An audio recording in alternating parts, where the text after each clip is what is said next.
Hello everyone. Managerial accounting में हम लोग मैनेजरियल डिसीजन मेकिंग से रिलेटेड प्रैक्टिकल प्रॉब्लम्स पर डिस्कशन कर रहे थे। आज मैनेजरियल डिसीजन मेकिंग में हम लास्ट क्लास रख रहे हैं। इसके बाद नेक्स्ट क्लास से हम लोग डिफरेंशियल कॉस्टिंग पढ़ेंगे। नया टॉपिक।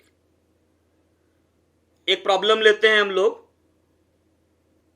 क्वेश्चन है, a company's current output is around 19,000 units being 70% of its annual capacity. एक कंपनी वर्तमान में यानी करेंट में 19,000 यूनिट्स 19,000 यूनिट्स का उत्पादन कर रही है, जो कि इसके एनुअल कैपेसिटी, इसकी जो वार्षिक क्षमता है उसका 70% है। मतलब कंपनी अपनी पूरी कैपेसिटी पर काम नहीं कर रही है, 70% कैपेसिटी पर काम कर रही है। और प्रोडक्शन कंपनी है कितना है करंट में? 19,000 यूनिट का। One exporter has offered two by 5,000 units at A special price of ₹150 per unit.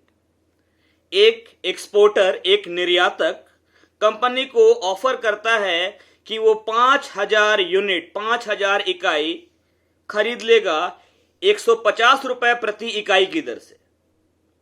मतलब एक्सपोर्टर कंपनी को ऑफर किया 5,000 यूनिट खरीदने का 150 रुपया पर यूनिट के रेट से। At present the company has been selling at the rate of ₹210 per unit. वर्तमान में कंपनी अपने प्रोडक्ट का पर यूनिट 210 रुपए प्रति इकाई की दर से बेच रही है। यानी सेलिंग प्राइस पर यूनिट है 210। The standard cost per unit is as under. मानक लागत यानी कि कॉस्ट जो है वो स्टैंडर्ड है, मतलब जितना एक यूनिट में लगता है उतना ही दो में, मतलब उसी के हिसाब से प्रोपोर्शनलिटी चलता है, 2 में, 3 में, 4 में। मटेरियल है 82 रुपीज पर यूनिट, लेबर है 25 rupees per unit, fixed cost है 42 rupees per unit, variable cost है 11 रुपीज पर यूनिट। टोटल मिलाकर कंपनी का अभी cost of production per unit है 160। क्वेश्चन है, should the company accept the offer? क्या company को ऑफर स्वीकार करना चाहिए?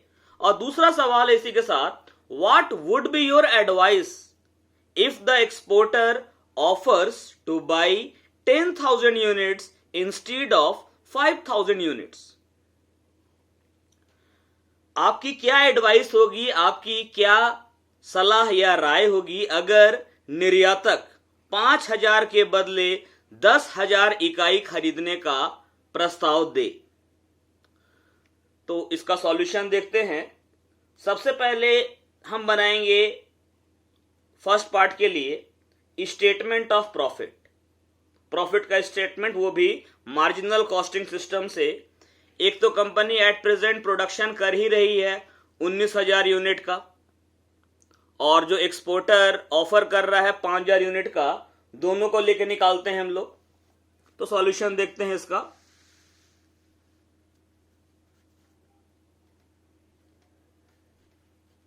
स्टेटमेंट ऑफ प्रॉफिट बनाते हैं। एक कॉलम ले लेते हैं 5,000 यूनिट के लिए, एक कॉलम ले लेते हैं 19,000 यूनिट के लिए। ये हमारा पर्टिकुलर्स आ जाएगा।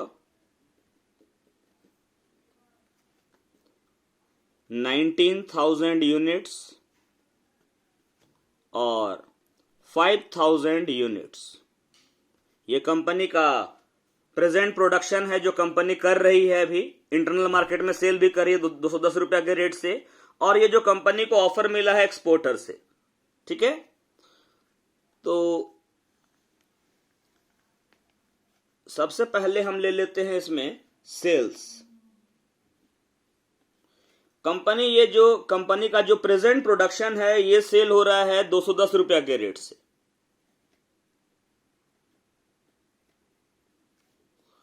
और ये जो 5000 यूनिट है इसके लिए ऑफर आया है eight the rate of ₹150 per unit, यानी 19,000 यूनिट को हम बेच रहे हैं 210 रुपया के रेट से और 5000 यूनिट को बेच रहे हैं 150 के रेट से। तो 150 इंटू 5000 आपका हो गया 15×5 = 75,, 7,50,000। 19,000 यूनिट्स को मल्टीप्लाई करेंगे 210 से, ये हमारा आ जाएगा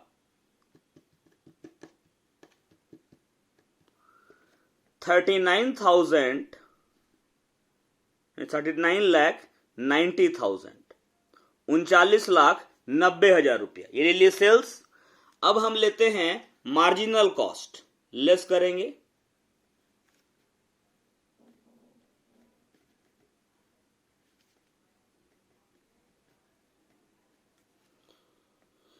मार्जिनल कॉस्ट जो है इसमें ले लीजिए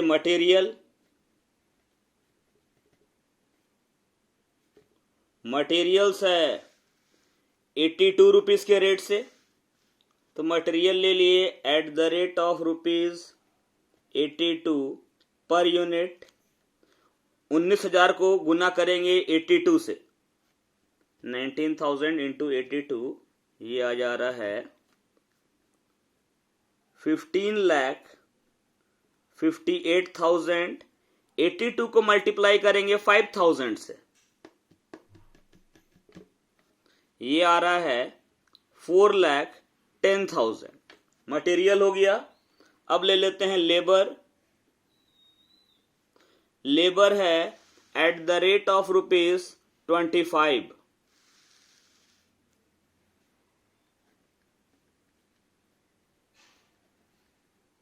25 को इंटू करेंगे 19,000 से, ये आ जाएगा 4,75,000।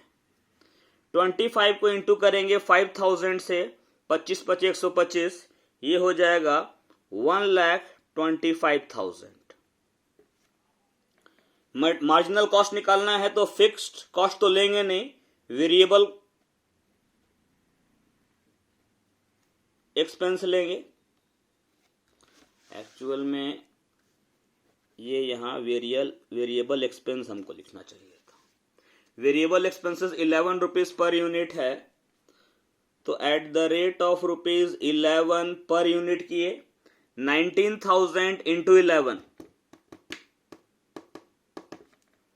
ये आ जाएगा 2,09,000। 11 इंटू 5,000 करेंगे 11 × 5 = 55, ये आएगा आपका 55,000, 55,000। ये तीनों मिला लेंगे हम लोग, ये तीनों ऐड करेंगे तो आएगा हमारा मार्जिनल कॉस्ट। ये सेल को पहले क्लोज कर देते हैं हम डबल लाइन से, ये सेल्स था। मार्जिनल कॉस्ट यहां निकाल रहे हैं हम लोग 15,58,000, 4,75,000, 2,09,000, तीनों को जोड़ेंगे 8 × 5 = 13, 13 और 9 22 के 2, हाथ में रहा 2, 5 × 2 = 7, 14 के 4, हाथ में रहा 1, 6 × 4 = 10, 2 12 के 2, हाथ में रहा 1, 22,42,000, 22,42,000। ये आ जाएगा 5 × 5 = 10, हाथ में रहा 1, 1 1 2, 2 4 5 9, 4 1 5। मार्जिनल कॉस्ट आया 19,000 यूनिट जो प्रेजेंट प्रोडक्शन हो रहा है उसमें आ रहा है 22,42,000, और जो 5,000 यूनिट का जो स्पेशल ऑर्डर मिला है उसमें आ रहा है मार्जिनल कॉस्ट 5,90,000। अब सेल्स में से मार्जिनल कॉस्ट लेस करेंगे तो आएगा हमारा कंट्रीब्यूशन।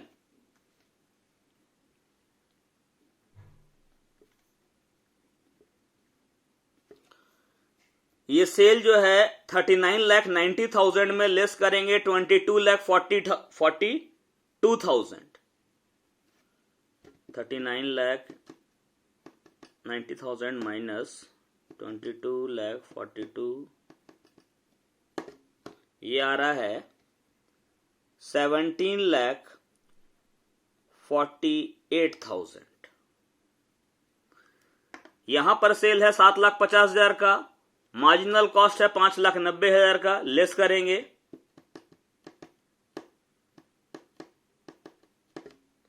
ये आपका आ जाएगा 1,60,000। अब इसमें लेस करेंगे फिक्स्ड कॉस्ट। फिक्स्ड कॉस्ट है पर यूनिट हमारा 42, तो फिक्स कॉस्ट ले लेते हैं।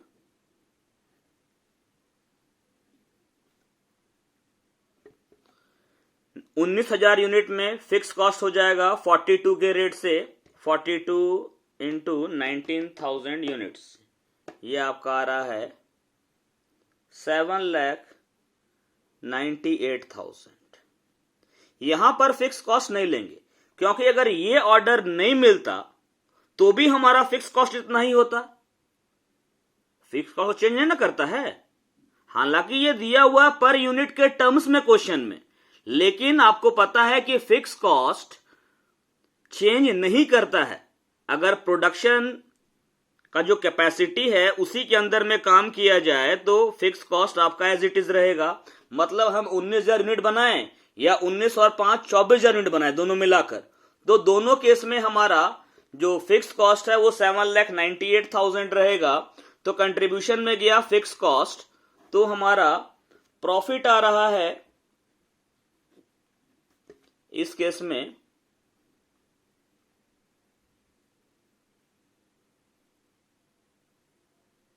9,50,000 और यहां आ रहा है 1,60,000, ये प्रॉफिट निकला। अब पहला नंबर जो क्वेश्चन का था वो था should the company accept the offer. अब देखो, अगर कंपनी को ये 5,000 यूनिट का ऑफर नहीं मिला होता तो कंपनी 19,000 यूनिट का प्रोडक्शन करती, और कंपनी इस प्रोडक्शन पर कितना कमाती, 9,50,000। जब ये कंपनी को एडिशनल ऑर्डर मिला 5,000 यूनिट का स्पेशल ऑर्डर मिला, तो कंपनी का फिक्स कॉस्ट तो बढ़ा नहीं, जिससे कंपनी का प्रॉफिट 1,60,000 से बढ़ गया। ठीक है, तो हम लोग क्या लिखेंगे नंबर 1 का आंसर,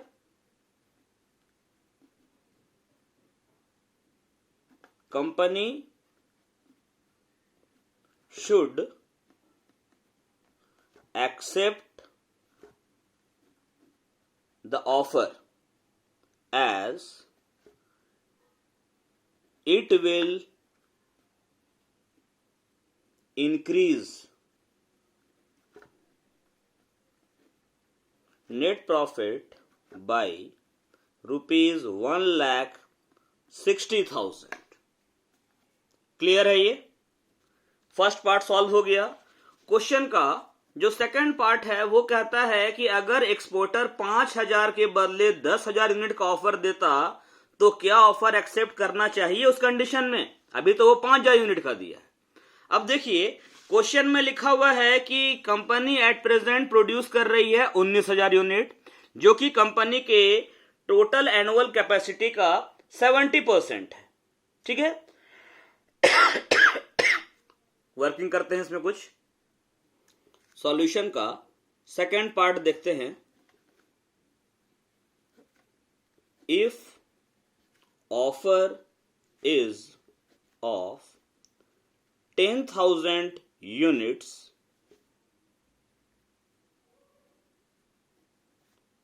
इंस्टीड ऑफ 5,000 यूनिट्स, अगर ऑफर 5,000 यूनिट के बदले 10,000 यूनिट का होता तो क्या होता। ठीक है, अब पहले निकालते हैं टोटल कैपेसिटी।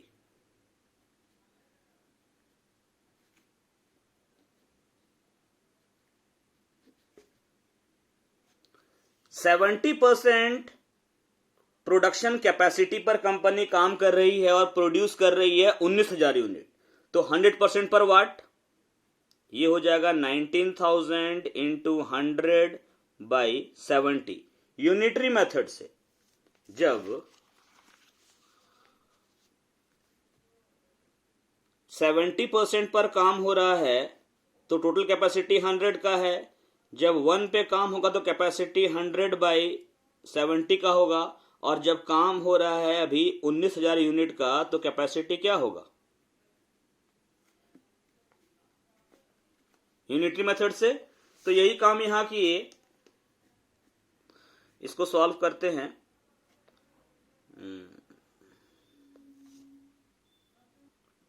ये आएगा 27,143 यूनिट्स। इसको हम राउंड फिगर में ले लेते हैं 27,000 यूनिट्स। ठीक है। अब कंपनी का कैपेसिटी 27,000 यूनिट का है और एक्सपोर्टर ऑफर कर रहा है 10,000 यूनिट सप्लाई करने का। अगर हम उसको 10,000 यूनिट दे देते हैं, 27,000 प्रोड्यूस करेंगे, कैपेसिटी हमारा इतना ही है, 10,000 देंगे एक्सपोर्टर को, तो इंटरनल मार्केट में सेल करने के लिए हमारे पास केवल 17,000 यूनिट बचेगा, जबकि पहले कितना बेच रहे थे हम? 19,000। If the offer of 10,000 units is accepted, then the company can sell only 17,000। कैसे आया? 27,000 माइनस 10,000 जो एक्सपोर्टर को दे दिए, इतना यूनिट्स बचेगा इन द इंटरनल मार्केट। अब हम देखते हैं सेकंड वाले कंडीशन में प्रॉफिट कितना होगा। हम ले लेते हैं कंट्रीब्यूशन ऑन इंटरनल सेल, यानी इंटरनल मार्केट वाला सेल, और एक ले लेंगे कंट्रीब्यूशन ऑन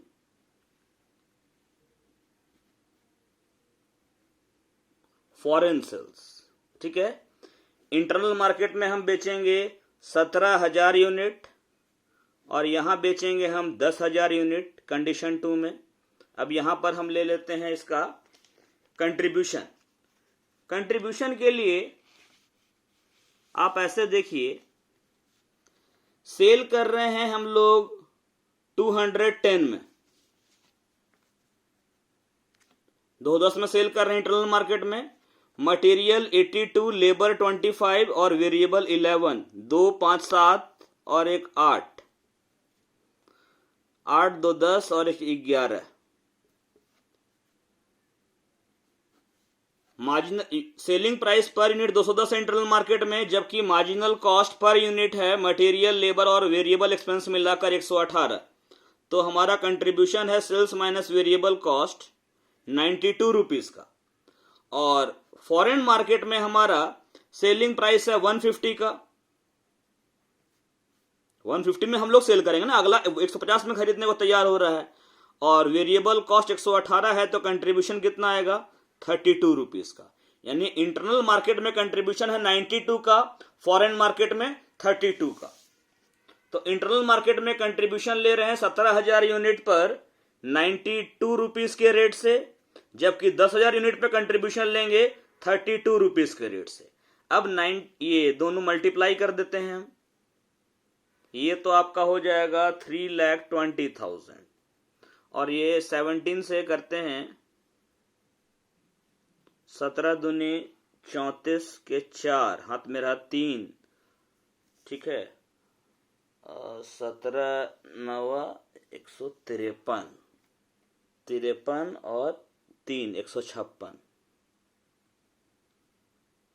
15,64,000 आया हमारा कंट्रीब्यूशन इंटरनल सेल में, और फॉरेन सेल में 3,20,000। दोनों मिलाकर हमारा टोटल कंट्रीब्यूशन सेकंड वाला ऑफर अगर एक्सेप्ट करते हैं तो ये होगा 18,84,000 का टोटल कंट्रीब्यूशन। इसमें लेस करते हैं हम लोग अब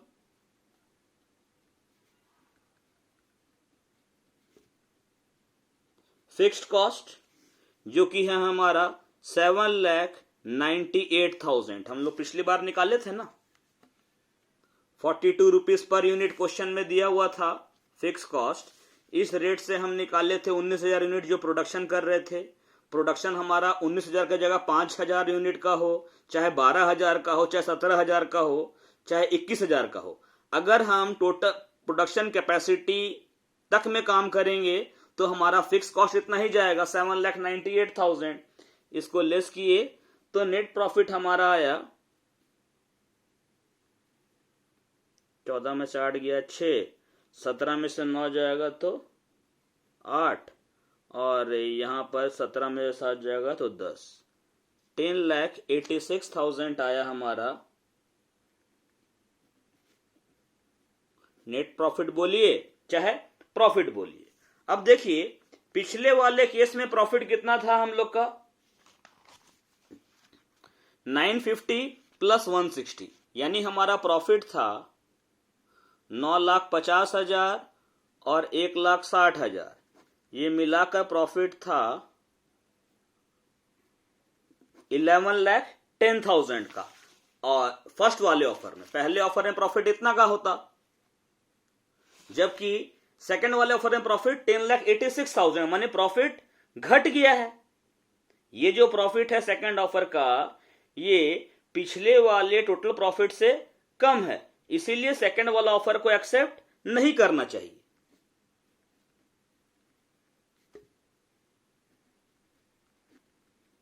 this profit is less than profit of offer 1, that is 9,50,000 था प्रॉफिट और 1,60,000 था। दोनों मिलाकर प्रॉफिट होता 11,10,000 का। सो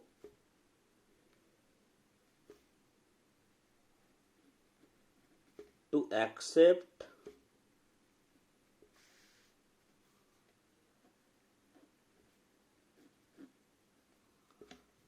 accept the second offer is not